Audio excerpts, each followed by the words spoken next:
নমস্কার বন্ধুরা, সুচিত্রা ব্লগ থেকে বলছি। কেমন আছো তোমরা? আশা করি ভালো আছো। তো তোমাদের সামনে নতুন একটি ভিডিও নিয়ে এলাম। স্কিপ না করে পুরোটা দেখতে থাকো, আশা করি ভালো লাগবে। দেখো আমার এই ড্রাগন গাছের আবার কতগুলো ফুল এসেছে, আমি তোমাদের দেখাচ্ছি। দেখো এই গাছে আর একটা ফুল কড়ি এসেছে, দুটো কড়ি এসেছে এই গাছে।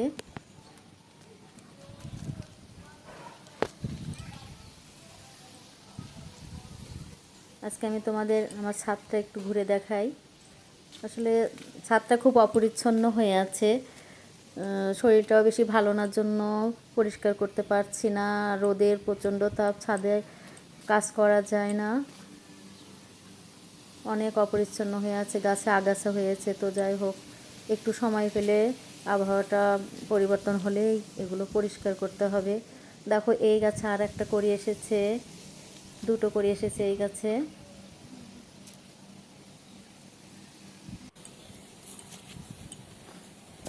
নিচে একটা ধুন্দল গাছ হয়েছে, উপরে বয়ে চলে এসেছে। দেখো ধুন্দলও ধরেছে, আমি এটা তুলে নেব।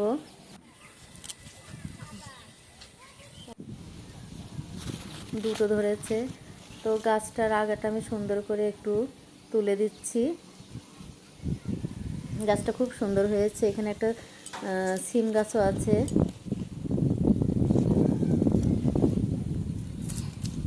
এখানে একটা দেশি লেবু গাছ আছে। লেবু গাছটাই গতবার 4টে কি 5টে লেবু হয়েছিল, এবার আসে নাই। আসলে যত্ন ঠিক মতো না করলে গাছে ফলও আসে না। এবার আমি গাছে কোনো যত্ন করতে পারছি না, শরীরটাও ভালো যাচ্ছে না, আর প্রচণ্ড রোদের তাপে করা হয় না। তো আমি ছোট ছোট বোতলে অনেকগুলো কাটিং করেছিলাম, প্রতিটা গাছে আমার লেগে গেছে। দেখো এগুলোতেও আমার কড়ি এসেছে, এই ডালটাতে দুটো কড়ি এসেছে। এটা 7-8 মাস আগে আমি কাটিং করেছিলাম। প্রতিটা গাছে আমার লেগে গেছে।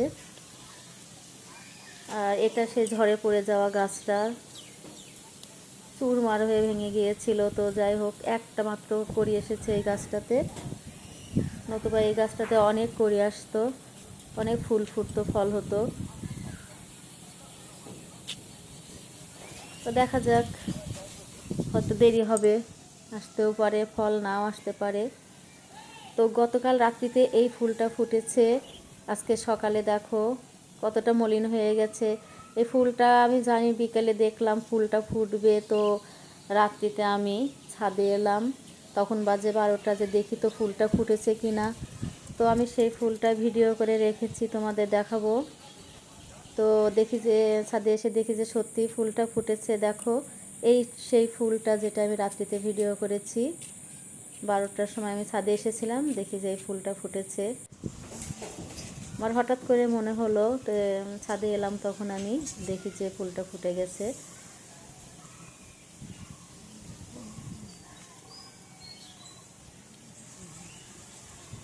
সকালের পরিবেশে এই নয়নতারা ফুলটা মনে হয় সত্যি নয়নের তারার মতোই ঝকঝক করে ওঠে।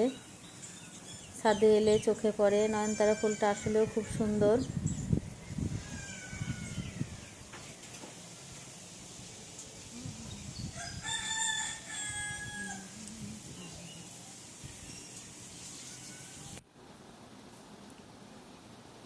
তো ছাদে থেকে আমি ঘরে চলে এলাম। দেখো বাজার নিয়ে এসেছে, আম এনেছে, একটা কাঁঠাল এনেছে।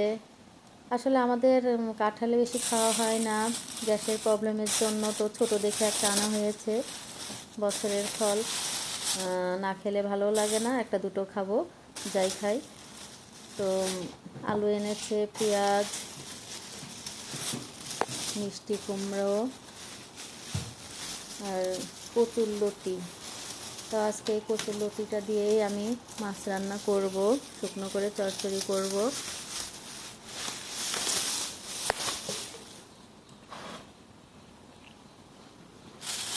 কচুরলতিটা সব কিছুর সঙ্গেই ভালো লাগে, ইলিশ মাছের কাঁটা, চিংড়ি মাছ, শুটকি মাছ দিয়েও ভালো লাগে।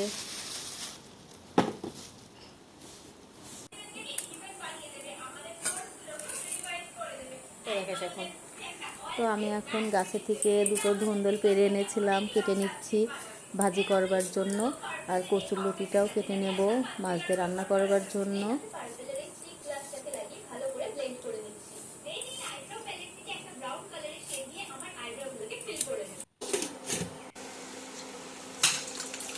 তো চলে এলাম রান্নাঘরে, ভাতটা তুলে দিলাম, ভাতে চাউলটা ছেড়ে দিলাম। তো এখন রান্নাটা সেরে নেব।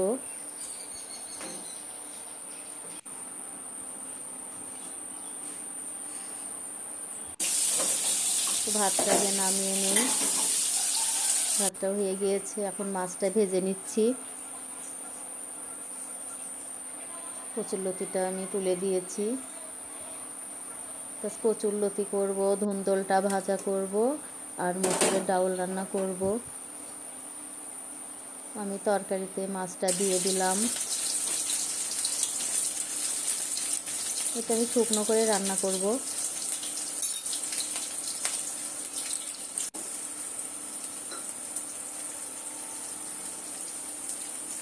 ধুন্দল ভাজাটা তুলে দিয়েছি, হলুদ লবণ দিয়ে দিলাম।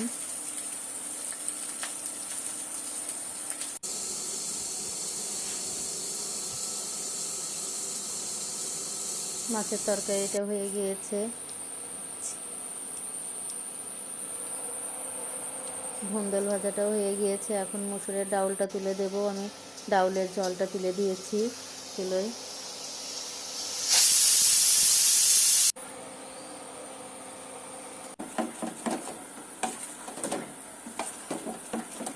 পাতলা করে ডাউলটা করে নিয়েছি। তো বিকালে নাস্তার জন্য আমি একটু ব্যাটার তৈরি করে নিচ্ছি গোলা রুটি করবার জন্য।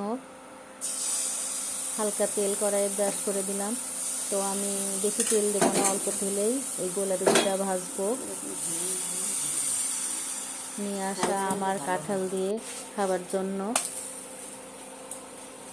আসলে এই গোলা রুটিটা অল্প চিনি এবং তেল দিয়ে মচমচা করে ভাজলে খুব ভালো লাগে। লবণ দিয়েও খাওয়া যায়, লবণ দিয়েও ভালো লাগে।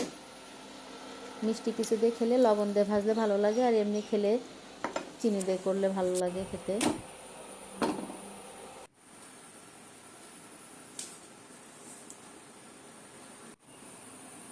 রুটিগুলো আমি ভেজে নিয়েছি, এখন খেতে দেব। আমার কাঁঠাল আমি রেডি করে নিয়েছি। তো বন্ধুরা, আমার ভিডিওটা তো তোমাদের ভালো লেগে থাকে, লাইক শেয়ার কমেন্ট করতে ভুলো না। চ্যানেলে নতুন হলে একটা সাবস্ক্রাইব করে দিও।